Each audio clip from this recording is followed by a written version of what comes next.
Queridos amigos, sejam bem-vindos ao canal Videira Espírita. Meu nome é Cristina Brito e este é o programa Gotas do Evangelho. Aqui diariamente vemos as mensagens do Espírito Emmanuel, recebidos pela mediunidade de Chico Xavier e reunidos no livro Caminho, Verdade e Vida, publicado pela Federação Espírita Brasileira. Hoje nós vamos ver a mensagem de número 166, que tem o título de Posses Definitivas.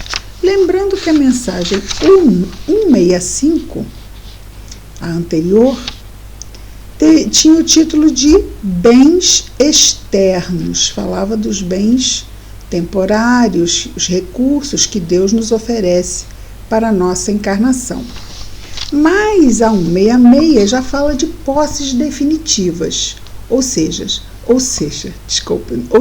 não as temporárias, não são temporárias, são posses definitivas, ok?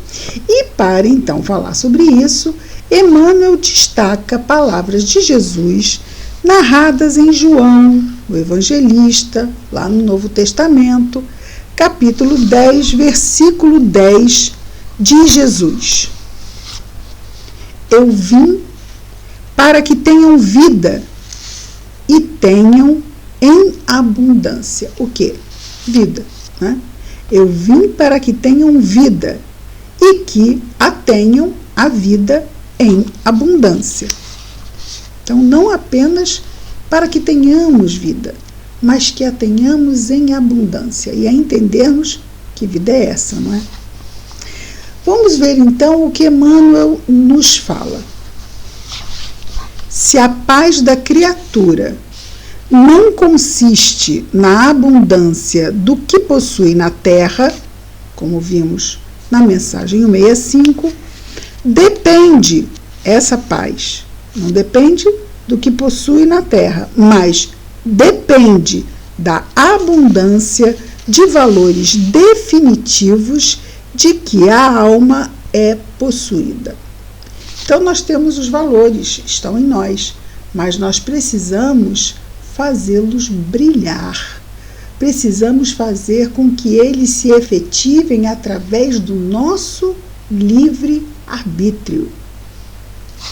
Senão eles continuam aqui latentes e não são manifestos. E somente a manifestação desses valores que estão em nós é que fará com que essa manifestação fará com que nós evoluamos, não é?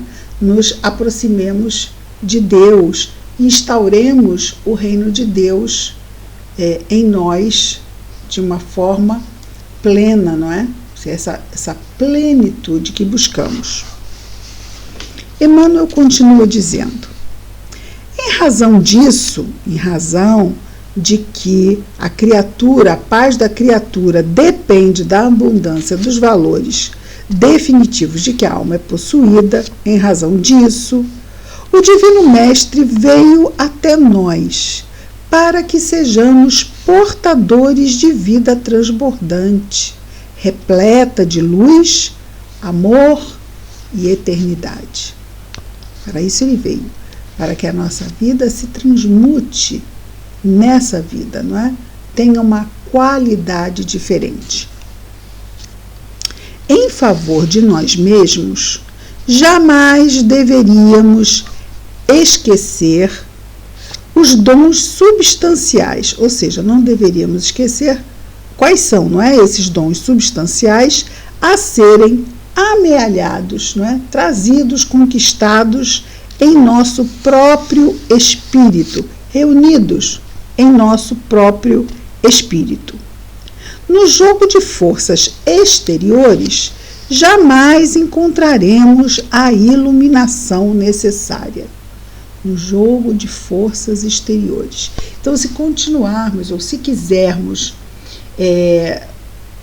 vamos dizer assim, os primeiros lugares, como Jesus diz, não é? Aqui, então estarão reservados para nós os últimos lugares do espírito, porque é inversamente proporcional. Porque muitas vezes, para conseguirmos os primeiros lugares aqui, isso faz com que nós estejamos muito centralizados aqui neste mundo. E, porque ainda imaturos somos, ficamos distraídos para as questões espirituais. Ah, mas é claro que tem que ter pessoas na liderança do mundo. Sim, mas não a qualquer preço, não é? Infelizmente, tem pessoas que pagam qualquer preço pelos primeiros lugares no mundo, seja em que situação for. Então, é essa a questão. É nós buscarmos, sim, a felicidade neste mundo, afinal, estamos nele. Mas buscarmos usando bem o nosso livre-arbítrio, fazendo escolhas que nos tragam satisfação nas consequências. Porque nós podemos avaliar bem uma escolha que fazemos pela consequência que nos trará. Como, por exemplo, estou chateada, vou no shopping, gasto a beça com o meu cartão. Fiquei tão feliz, tão aliviada, mas qual é a consequência? É o feliz aliviada de hoje? Ou é o extrato do cartão que vai chegar dizendo que eu tenho que pagar? Então, a consequência não é essa consequência imediata do prazer satisfeito, né? Eu explodi mesmo, quebrei tudo mesmo. É catarse. A catarse gera um alívio. Explode, tem um alívio. Mas é simplesmente um alívio de sensações. Não está envolvido ali realmente uma qualidade que faz com que essa escolha seja boa. E essa qualidade nos será certificada pela consequência da mesma. E porque se não for uma boa consequência, eu não tenho paz. Por mais que eu possa fazer cara de paisagem e dizer que estou em paz. Não é? Então, quando fazemos uma escolha infeliz, vamos imaginar, não é? Pessoas que roubam pessoas e saem por aí gastando e se felicitando com o que roubaram. Então foi uma boa escolha, porque elas estão felizes. Não, aquilo continuam sendo o quê? Sensações. A consciência foi ferida. A consciência foi ferida pela própria pessoa. Esse o nosso mais severo juiz. Porque nós não podemos ferir a nossa consciência sem que isso nos traga um amargor. Claro, estamos feridos. Nós mesmos nos ferimos. E a nossa consciência ferida, ela exige o quê? Tratamento para ficar boa. E o tratamento para a consciência que foi ferida no mau uso do livre-arbítrio é a reparação pelo bom uso futuro do livre-arbítrio, corrigindo o mal feito. Não é assim que acontece? Quando há uma ferida, ela não tem que ser tratada para que o equilíbrio retorne?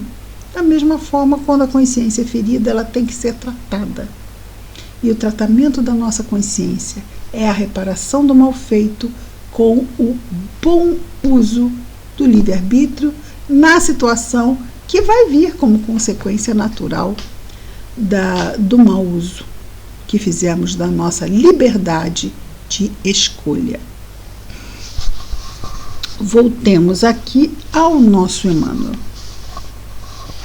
No jogo de forças exteriores, jamais encontraremos a iluminação necessária, já falamos sobre isso.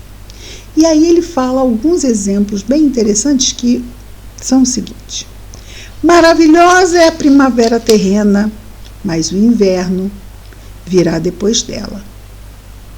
E aí ele especifica mais ainda. A mocidade do corpo é fase de embriagantes prazeres. No entanto, a velhice não tardará. E parece que tem pessoas que acham que não vão, não é? Passar por isto. Mas é da natureza. O vaso físico mais íntegro e harmonioso experimentará um dia a enfermidade ou a morte, ou os dois. Toda manifestação de existência na Terra é processo de transformação permanente. E é interessante, não é? Porque nós reencarnamos, aí a criança vai se desenvolvendo, aos 25 anos ela atinge o máximo, o ápice. Depois dos 25, é o quê? Vamos imaginar, a gente poderia dizer antigamente que é 1/3 da vida. Hoje é 1/4. Hoje nós podemos chegar até os 100. Então nós passamos 1/4 da vida desenvolvendo. Ápice, 25. Depois dos 25, vamos lentamente, não chegamos mais àquele, não passamos. É o topo da capacidade, né? A partir daí nós podemos manter, claro. Muitas pessoas mantêm aquele trabalho com saúde, com boa alimentação, com bons exercícios, mantém, mas não mais. Então, depois, né, vai começando 30, 40, 50, 60, 70. Então, nós passamos 1/4 da vida indo, e depois 3/4 da vida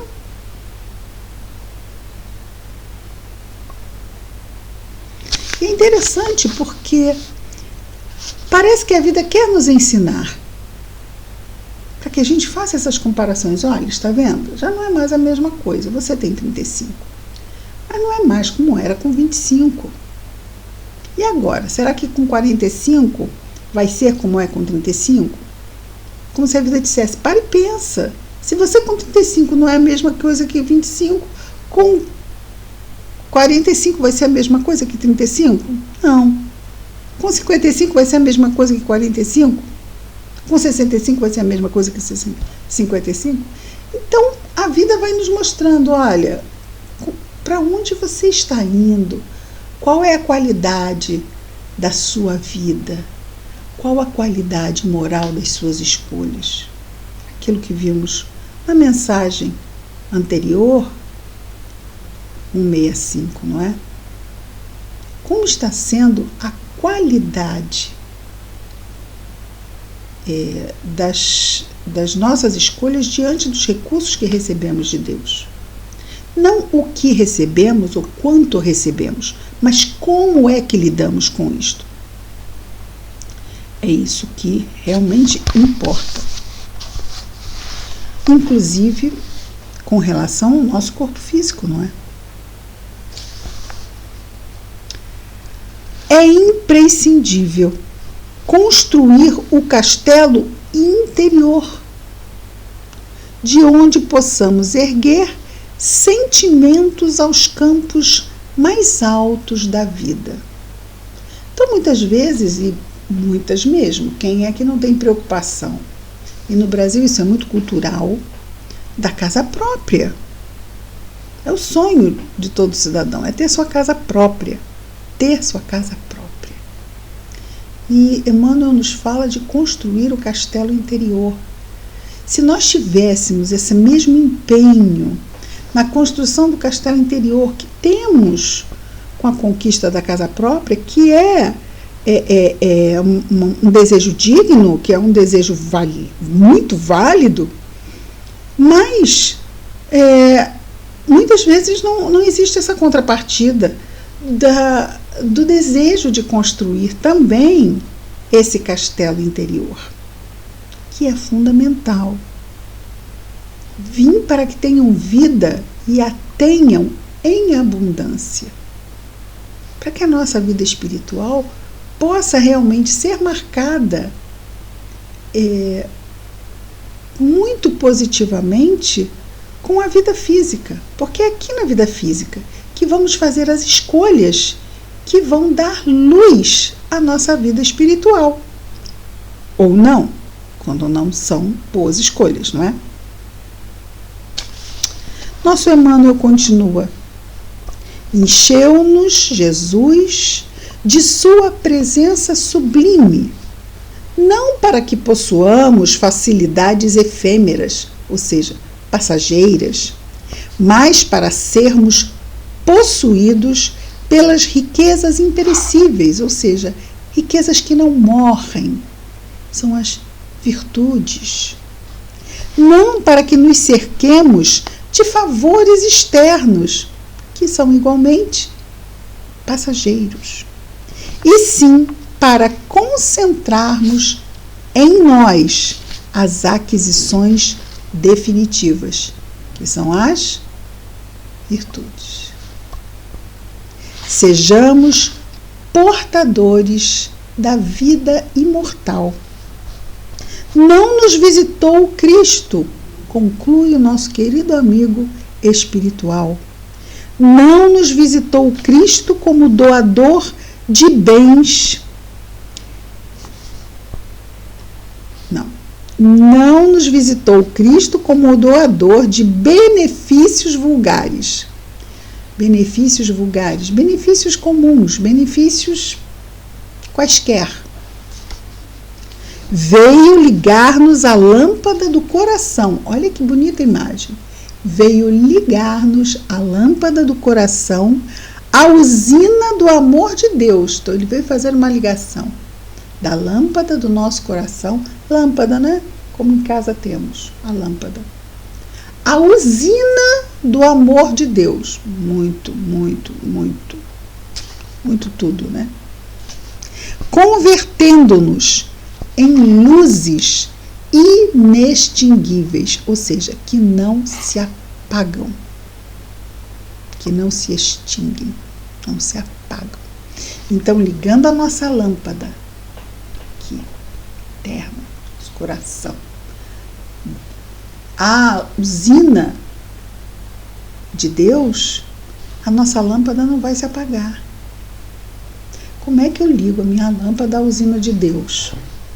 Fazendo escolhas que sejam condizentes com as suas leis, que estão em nós. O que é certo, o que não é certo, não é certo. Simples assim. Como é que eu vou saber o que é certo? Bom, se no século XXI ainda não sei o que é certo, mas se eu tiver dúvida, eu posso ir lá no Livro dos Espíritos, nas leis morais.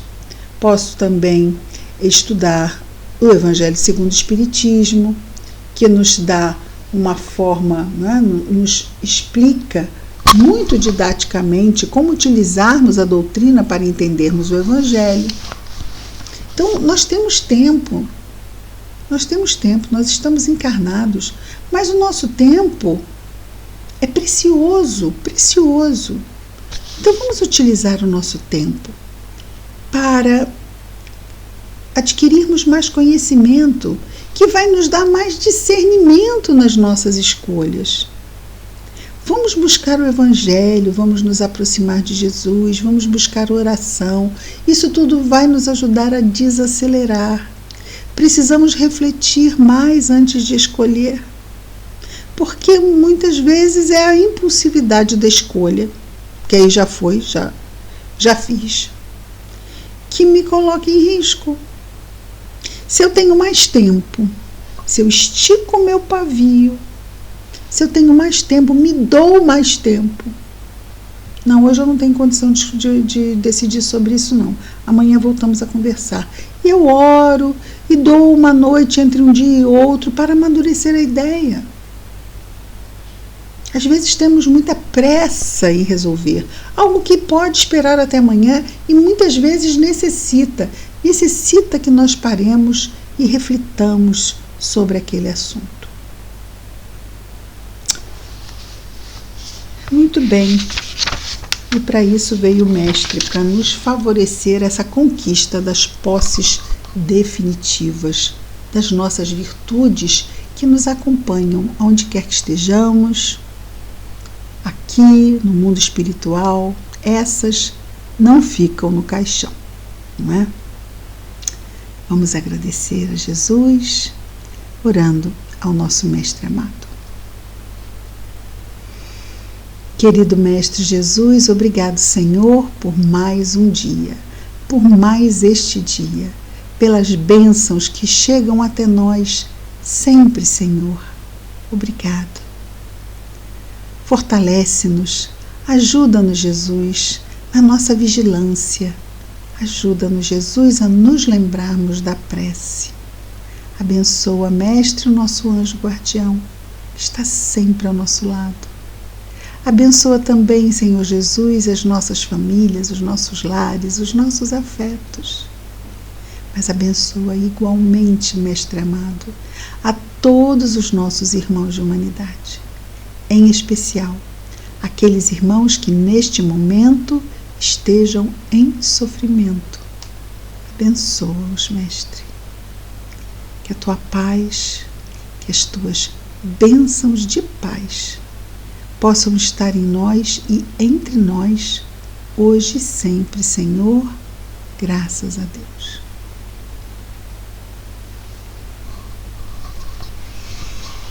É isso, queridos amigos, amanhã estaremos de volta com mais um programa Gotas do Evangelho. Muita paz a todos.